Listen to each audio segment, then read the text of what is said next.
According to a recent survey conducted by the Anti-Defamation League, bias crimes increased across the state last year.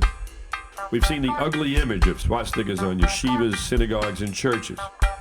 Similarly, hate crimes against LGBT groups have increased 40% over the past 5 years. After 9/11, we had so much hate crime. Women and children came to our stores and businesses and said, my husband was handcuffed like this and he was just taken away just because of his name.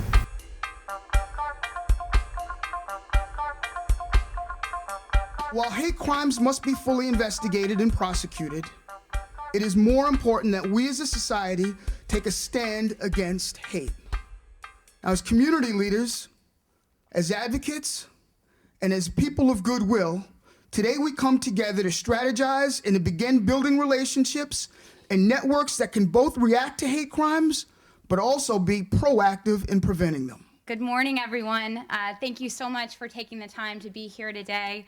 On behalf of the Center for the Study of Brooklyn, I welcome you to today's event. You know that the perpetration of a hate crime is at one end of the spectrum of hate, right? We start with misunderstanding, we start with bias, and there's a long spectrum. We have many opportunities along the way before the actual violence occurs.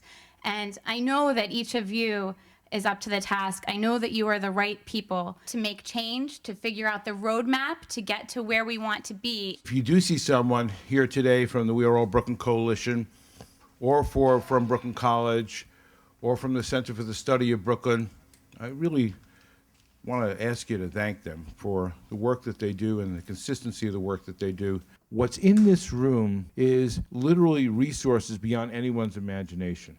Our ability to work together. Our ability to bring together a university, a community-based organization, a house of worship. Let's make sure that we are creating something that's sustainable and that we're going to be as creative as we possibly can. I'm sorry that we have to assemble this day for this purpose.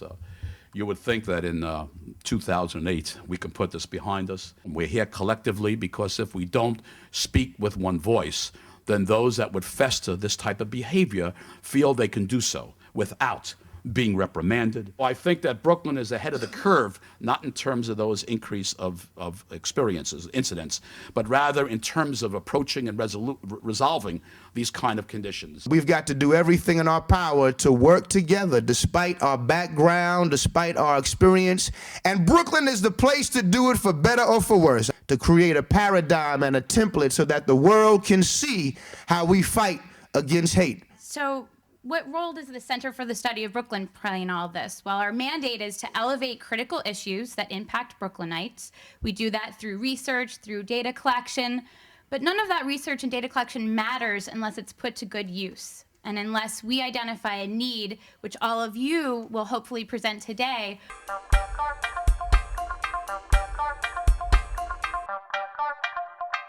But what we want to have at the end of this session are some concrete ways that we can move forward. And the hope is that the people who are in this room will look across the room and see people who they want to work together. One of the things that I believe is that school is the fostering ground for hate crimes. Things are changing.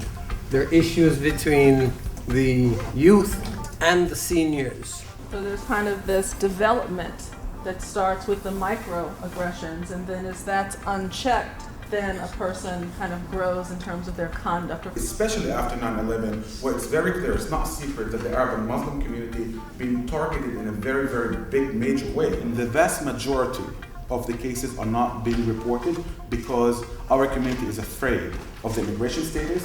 They don't believe in the system because they have not seen anything that encourages them to take this step. So we need a lot of empowerment. And this conference is step one.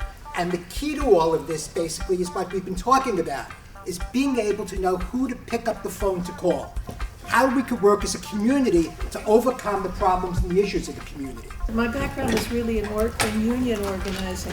One of the things was that somebody else's difficulty may be your opportunity to reach across and show that, you're all in the same boat and you're going to show up for each other. At the very minimum, you're going to just show up.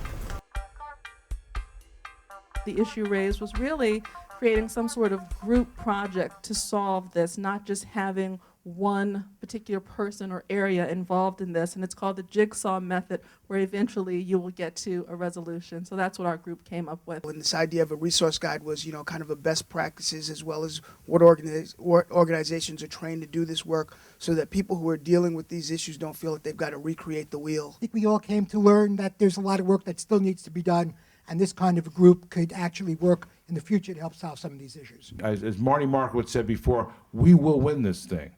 We will be the loudest voice, but we got to shout pretty loud. So let's keep shouting. Thank you all very much for being here today.